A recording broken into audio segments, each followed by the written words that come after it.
जन्म ही कलाकार जैसे कलाकार की हैसियत से हुआ है, तो मेरे लिए तो मेरा पूरा लाइफ ही कला है। अच्छा, as a commercial artist I did that. Okay. और बाद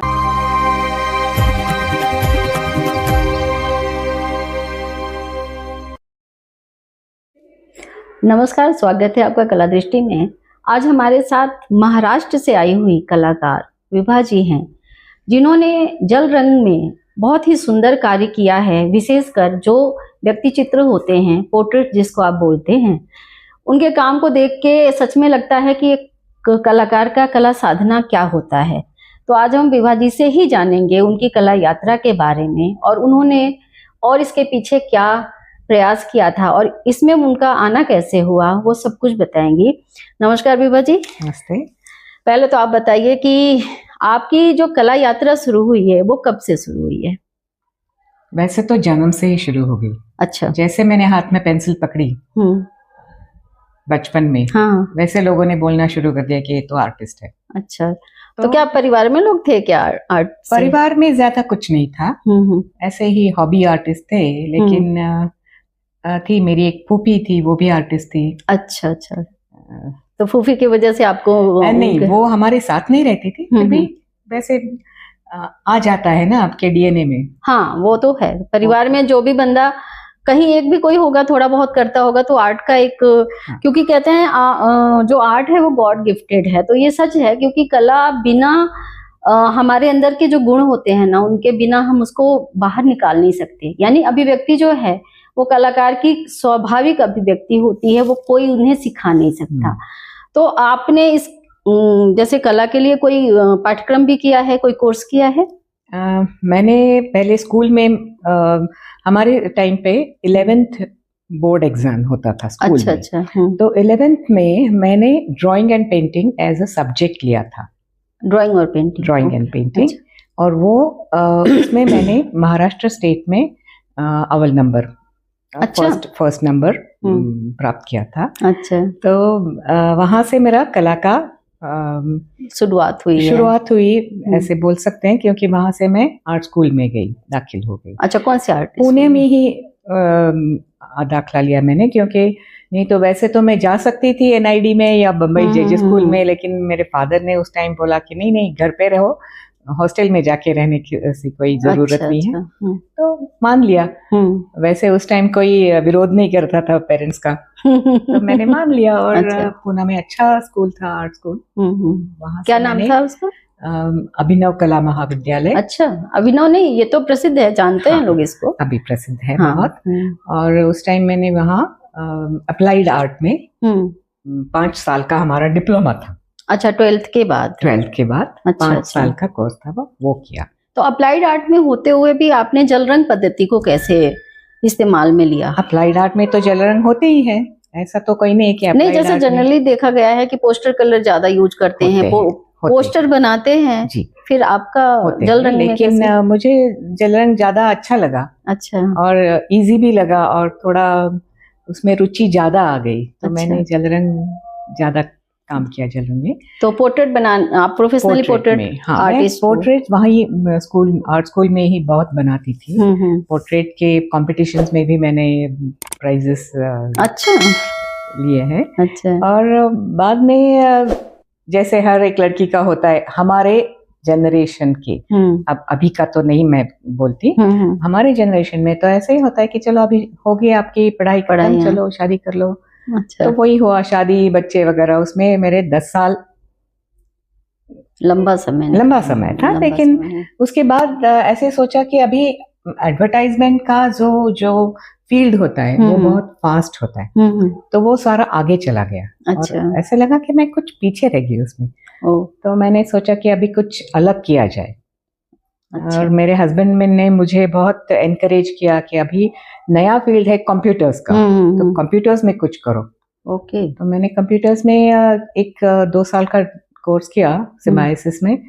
वहाँ मैंने सिस्टम्स डेवलपमेंट शुरू कर दिया। System development. अच्छा। वहाँ पे जैसे हम डॉस बेस्ड सिस्टम्स थे, तो पूरा प्रोग्रामिंग किया, financial accounting systems, manufacturing systems, बिल्कुल अलग हटके, बिल्कुल बिल्कुल अलग। तो मुझे भी याद नहीं रहा कि मैं आर्टिस्ट हूँ। अच्छा। और उसके बाद मैंने मेरे हस्बैंड के इंडस्ट्री के लिए बहुत मदद की। अच्छा, इससे कंप्यूटर से।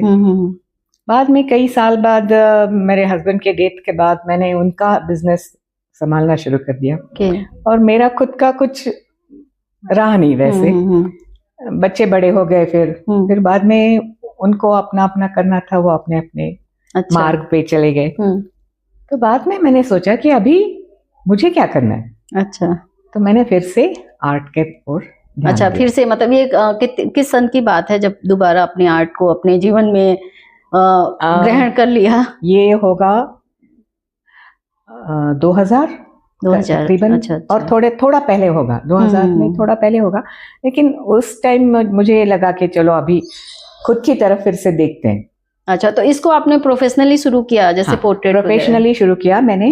बाल भारती जो अपनी पुस्तक पाठशाला पुस्तक क्रम की ये जहाँ बनते हैं पुस्तक, वहाँ मैंने इलस्ट्रेशंस, बुक कवर्स करना शुरू कर दिया। अच्छा।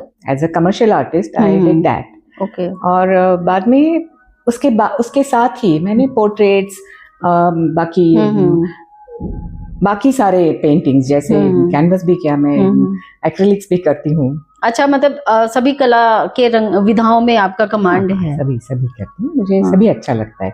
ये तो बड़ी अच्छी बात है। तो मतलब एक ऐसा समय जब उत्साह होता है कम उम्र में, उस समय उसको छोड़ के फिर परिवार को समय देना और उसके बाद फिर से अपनी लाइफ को जीना, ये हमें क्या सिखाता है? एक कलाकार कितना ज्यादा डिवोशन रखता है अपनी कला के लिए, आप विभा जी से ये जान सकते हैं। आगे हम इनसे जानना चाहेंगे कि आपने जब शुरुआत करी दोबारा, तो क्या किसी प्रकार की आपको डिफिकल्टी फेस करनी पड़ी? नहीं, डिफिकल्टी कुछ नहीं। अच्छा। क्योंकि मुझे मालूम था मैं कौन हूँ। अच्छा। तो खुद को पहचानना बहुत जरूरी है। मुझे मालूम था कि मैं आर्टिस्ट हूँ, तो आर्ट में ही कुछ करना चाहिए। और तब तक तो सारा डिजिटल आर्ट भी आ गया था। अच्छा, तो उसमें मैंने बहुत सारे काम किए। अच्छा, मतलब एक्सपेरिमेंट आप करते रहे? एक्सपेरिमेंट में करती रही। और वो जो बाकी सारे भी पब्लिकेशंस के लिए मैंने सिर्फ बाल भारती नहीं, प्राइवेट पब्लिकेशंस में भी मैंने काम किया है। उनके लिए कवर्स और इलस्ट्रेशंस ये मैं करती रही। और उसके साथ बाकी सारा भी ऐसे एज खुद के लिए। अच्छा, तो आपका पसंदीदा कलर जो है वो वाटर कलर है? पसंदीदा तो वाटर कलर है। अच्छा। लेकिन एक्रिलिक भी अच्छा मीडियम है। अच्छा। बहुत इजी मीडियम है और वाइब्रेंट है। तो आप कितने समय, जैसे डेली कितने समय का अभ्यास करते हो बनाने में, या लगता है कि नहीं आज मुझे आर्ट के लिए 1 घंटा निकालना है? हाँ, 1 घंटा तो मिनिमम निकालना ही है। अच्छा। अगर प्रैक्टिस नहीं करोगे तो अपना हाथ बिल्कुल जम जाएगा बर्फ जैसे। अच्छा।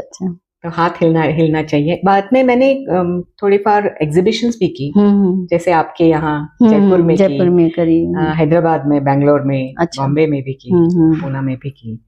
ऐसे थोड़े बार मतलब आपने पेंटिंग बना के पेंटिंग एग्जीबिशन की। जबकि कॉमर्शियल आर्ट में ज्यादातर अब देखने को मिलता है कि कॉमर्शियल आर्टिस्ट जो है वो डिजाइनिंग का काम कर लेते हैं, उसके बाद वो एग्जीबिशन या पेंटिंग में नहीं जाते। लेकिन ये भी एक अच्छा अचीवमेंट है। मैं एक चीज और पूछना चाहूंगी कि कला जो है, जैसे कला शब्द या आर्ट शब्द जो भी आप उसको मानते हो, आपके लिए क्या है? अगर एक लाइन में बताना हो तो। मेरा जन्म ही कला है, कला में हुआ है। आपका जन्म ही कलाकार जैसे कलाकार की हैसियत से हुआ है। तो मेरे लिए तो मेरा पूरा लाइफ ही कला है। वेरी गुड, बहुत अच्छी बात है ये तो। मेरे जो कला विद्यार्थी हैं, उनको, जो आज के कला विद्यार्थी हैं, आपका भी उनसे रूबरू होता होगा, तो आपको कुछ ऐसा लगा जिसका सजेशन आप उन्हें दे सको? अभी क्या है, कला जैसे मेरे टाइम पे था कि सिर्फ हम अपने हिसाब से कुछ पेंटिंग करते रहे, कुछ स्कल्पचर्स करते रहे और एक ही मीडियम लेके हम उसमें लगे रहते, हैप्पी रहते। अभी वैसा नहीं चलता है। ठीक है, अपने लिए, खुद के लिए अच्छा है, लेकिन वो उतनी तक ही सीमित रहता है। क्योंकि अब इतने बड़े सारे ज्यादा मीडियम आ गए हैं और मीडिया आ गए, मल्टीमीडिया मल्टीमीडिया तो सबका इस्तेमाल करना चाहिए। और वहाँ हमारे यहाँ तो हम देखते थे, हमारे टाइम पे आर्टिस्ट लोग ज्यादा बातें भी नहीं करते थे। हाँ, वो साधना करते थे। जैसे आप इंटरव्यू लेते हो, कोई किसी आर्टिस्ट के पास जाता भी नहीं था पूछने, क्योंकि आर्टिस्ट है अपनी साधना में लगा रहे, रहने दो। ये होता था ये साइकोलॉजी होती थी, सोशल साइकोलॉजी होती थी कि उसको क्यों डिस्टर्ब करना है, उससे क्या बातें करनी है। लेकिन अभी आर्टिस्ट भी बोल सकते हैं कि क्या होना चाहिए क्या नहीं होना चाहिए। अभी कोई यंग आर्टिस्ट मिले थे, वो बोल रहे थे कि मुझे पता नहीं मुझे क्या हो जाता है, तब आर्ट की बात आती है तो मैं बहुत सारी बातें करती हूँ, मैं काम करती हूँ अच्छी, लेकिन अभी ये आर्ट हिस्ट्री वगैरह उसमें उसको नर्वस हो जाती है वो। हाँ, ये गलत है। मैं भी इसीलिए कहती हूँ कि कला विद्यार्थी जो है वो प्रेजेंट करने आना चाहिए उनको अपनी आर्ट को, क्योंकि अगर वो प्रेजेंट नहीं कर पाएंगे तो आजकल कोई उनकी आर्ट खरीदने वाला नहीं है।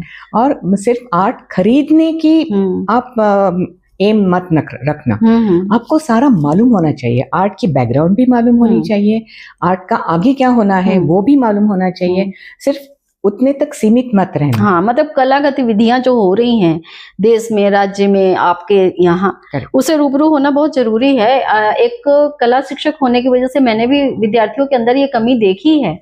तो मैं भी चाहूंगी मैम कि हमारे जो विद्यार्थी हैं आने वाले, उनको आपसे सीखने को मिले। और एक चीज मैं दर्शकों से कहूंगी कि जब हम आधुनिक कला की बात करते हैं तो आधुनिक कला में एक शब्द आता है प्रयोग धर्मी। तो विभा जी उसको बहुत अच्छे से चरितार्थ कर रही हैं। इन्होंने इतना सारा एक्सपेरिमेंट किया और एक ऐसे बैकग्राउंड से आई जो अप्लाइड आर्ट का है, लेकिन आज वो जल रंग में महारत हासिल कर चुकी हैं और प्रोफेशनली काम कर रही हैं। तो ये हमारे लिए गर्व की बात है, क्योंकि ये एक महिला हैं, क्योंकि महिलाओं को बहुत कम सम्मान मिलता है कला के क्षेत्र में। अगर हम कला इतिहास की बात करें तो गिने चुने महिलाएं ही हैं जिनका हम नाम सम्मान के साथ लेते हैं। लेकिन अगर हमारे साथ इस तरीके से आर्टिस्ट हैं तो ये हमारा सौभाग्य है। और अगर आप कुछ और बताना चाहते हैं मैम, जो आपको लगता है कि बताना चाहिए, तो आपका स्वागत है। अभी तो मैंने सब बता दिया कि जो बताना चाहिए, अपने तक सीमित मत रहना, पूरा स्टडी करना, पूरा स्टडी, हिस्ट्री का भी स्टडी करना, आगे का भी सोचना, अपने तक मत सीमित रहो और प्रयोग करते रहो। अलग अलग मीडियम ले लो, अलग अलग प्रयोग करो, सब कुछ जाया जाने दो। जो कुछ कर रहे हो, एक बार जो किया वो परफेक्ट होना चाहिए, ऐसा मत सोचो। ऐसा नहीं, जितनी बार करना है उतनी बार करो, रिपीटेडली करते रहो और बाद में कुछ तो अच्छा निकलेगा उससे। जरूर मैम, आप बहुत अच्छा हमारे विद्यार्थियों के लिए बातें बोल रही हैं और हम विभा जी के साथ जुड़े रहेंगे। कभी मौका मिला तो इनके स्टूडियो में जाके इनका इंटरव्यू करेंगे और इनके कला वर्क को करीब से देखेंगे। और आप हमारे साथ जुड़े रहे, और अगर आपको इस तरीके के साक्षात्कार अच्छे लगते हैं, कला दृष्टि में आप बने रहिए और इसे जितना ज्यादा हो सके अपना सहयोग प्रदान करिए। धन्यवाद।